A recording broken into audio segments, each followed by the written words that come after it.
No one can truly master tennis. This might sound like an exaggeration or a poetic way of saying the sport is hard, but it's much more than that. It's the truth behind every champion's victory, because in tennis, mastery isn't something you can reach, but it's something that always seems to slip away the moment you think you found it. When you look at any sport, there's this shared illusion that someone, someday, will finally solve it. The player who understands every single weakness and every single pattern. In basketball, it might be Michael Jordan, or in football, Cristiano Ronaldo. In swimming, Michael Phelps. But even those names, as legendary as they are, carry cracks within them. Records fall, styles change, and time reminds us that greatness doesn't mean perfection, it means relevance. But tennis takes that idea further than any other sport on earth, because tennis isn't about systems, teams, or strategy meetings, but it's about one person, alone on an open court, forced to face everything that the game throws at them. There's no coach whispering between points, no teammates to cover your mistake, and no timeouts to reset your mind. It's just you, a racket, and a ball that never bounces quite the same way. We like to think that the GOAT debate, Federer, Nadal, Djokovic, will give us a final answer, the ones who cracked it, but it truly will never do that. Because even if you count the numbers, the titles, or the matchups, the picture never settles. Each of them dominate a version of tennis that doesn't exist anymore. Each of them fell at some point to something they couldn't control, an injury, a surface, or a younger rival. The same thing happens outside of tennis too. Think of minds like Einstein or Graham Bell, people who shifted the world's understanding, and yet even they weren't final. Their ideas were built upon, challenged, expanded, and redefined. Greatness isn't a finish line, but it's a passing of the torch. That's what makes tennis such a perfect mirror of life itself, because every generation believes it's reached mastery, only to realize the game has moved on. Tennis feels like order, white lines, clear rules, and elegance. But the deeper you go, the more it feels like chaos pretending to be a structure. Each point starts the same, with a serve, a rally, and no 2 points are ever the same. One gust of wind, a fraction of a second, or one bad bounce, and your entire rhythm collapses, and you can't even control it. That's why the idea of mastery doesn't really hold up. You can prepare endlessly and hit 1,000 forehands in practice, but you still find yourself unraveling under the lights because one thing felt off. Your grip, your shoes, or your heartbeat. It could truly be anything. Roger Federer came closer than anyone to making it look easy. Between 2004 and 2007, he played a version of tennis that felt untouchable. He didn't just win, but he floated through the game like no one else could. His movement looked choreographed, his timing almost divine, and he could end a point from anywhere, no matter the player he's against, with shots that looked effortless but hid years of talented work. For many, that was mastery in itself, the game reduced to an art. But then Rafael Nadal appeared, younger, stronger, and relentless. His topspin didn't just challenge Federer's backhand, but it tore through the very idea that grace alone could rule the sport. He wasn't there to outplay Federer, he was just there to outlast him because he knew he could do it. And he did. On the clay especially, he made the impossible look completely routine for him. Federer's perfection met something it couldn't quite contain. Chaos that didn't care for elegance. Nadal didn't care how he won the point, as long as he won it. But tennis didn't stop evolving. Novak Djokovic rose as the perfect counterpoint to both. As flexible as a gymnast, mentally colder than either, and he brought precision to chaos. For years it felt like he'd figure it out, the perfect blend of endurance, technique, and emotional control. Yet even Djokovic wasn't immune. There were moments where he lost to players ranked far below him, moments when the frustration cracked through his calm exterior, because tennis isn't static. The conditions, the bodies, even the opponent keeps on changing. That's what makes the sport so humbling. Every time someone solves it, the game shifts. The surfaces get faster or slower, rackets evolve, playing styles adapt, and suddenly yesterday's perfection doesn't quite work anymore. Every champion in history has hit the wall. The realization that the game always wins in the end. Federer with Nadal, Nadal with injuries, Djokovic with time. Perfection exists in tennis, but only as a moment. A fragile, fleeting, gone as soon as it's found moment. If the first illusion is technical mastery, then the second is mental mastery, and that's even harder, because tennis more than anything else is a psychological test. The scoreboard doesn't really reflect your performance, but it just amplifies your emotion. Every missed shot echoes, every error carries into the next point. It's one of the few sports where failure is guaranteed.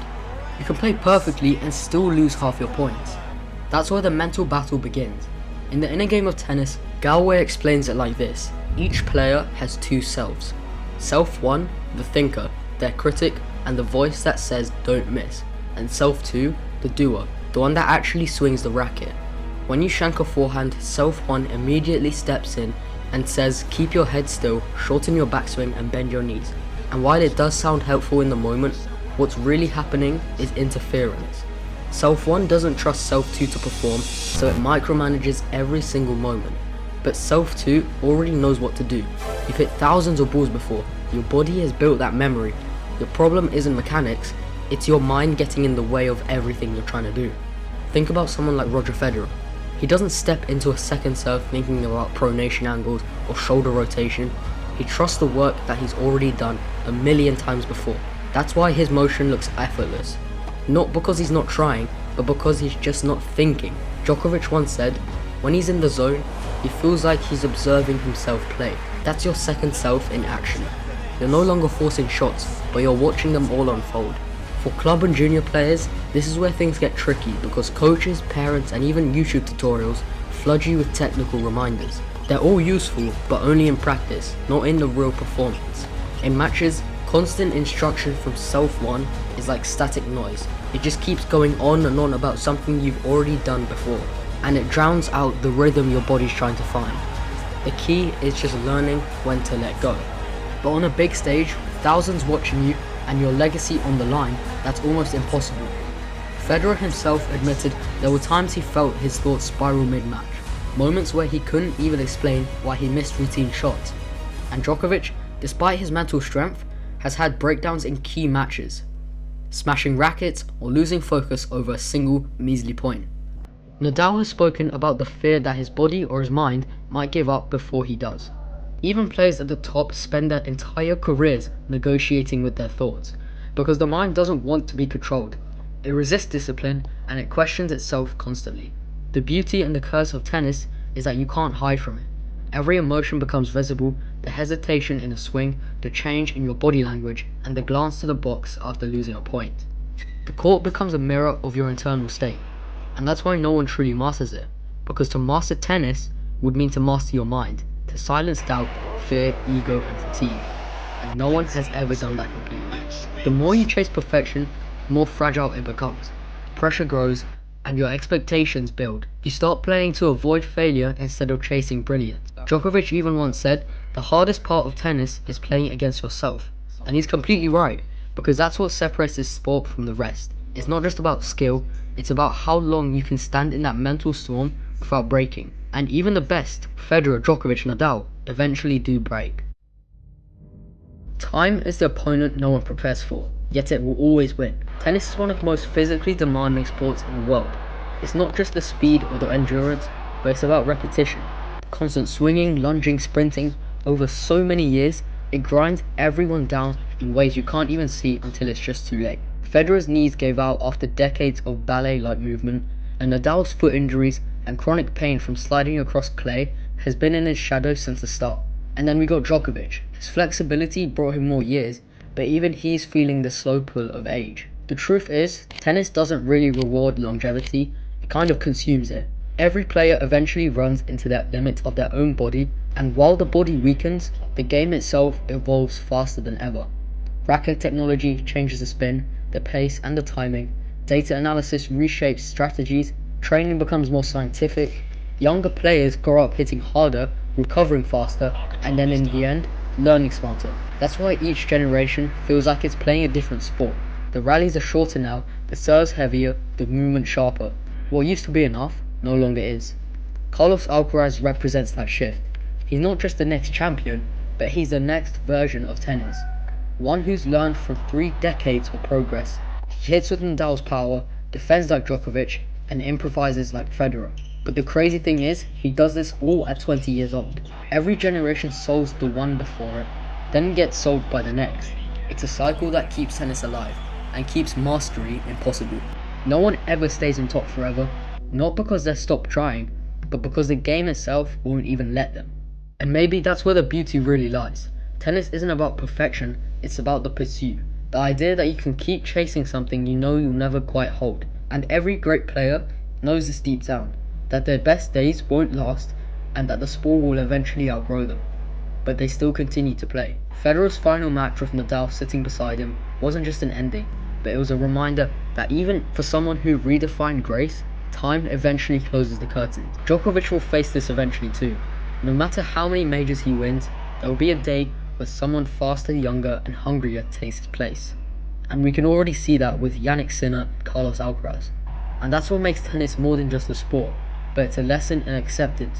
The idea that mastery is in control, but it's peace within imperfection. Because no matter how much you win, you never really beat tennis. You just learn to live inside its chaos for a little longer than the rest. When we think about mastery of a sport, we think of a final ending, a point where there's nothing left to learn and nothing left to improve on. And tennis doesn't allow that. It moves, it evolves, and it humbles you. It reminds you that everything fades: your form, your confidence, your strength, and your youth. The same goes for life. No single greatest mind, civilization, or empire will ever be the best at something they do. Everything peaks and passes. But that doesn't make the pursuit meaningless. It makes it human. The greatness of tennis, and of those who play it, isn't found in the trophies or records, it's found in the trying. In the willingness to return again and again and again, knowing you'll never truly finish the job. That's what Federer, Nadal and Djokovic have showed us. Not mastery, but endurance. The game outlives everything, and it always will. I hope you guys enjoyed that. It would mean so much if you liked, subscribed, and comment down below what you think of this video, because it took me a long time to make. And if you want to join my private Discord community full of loads of other tennis minded people like you, click on the link in the pinned comments down below.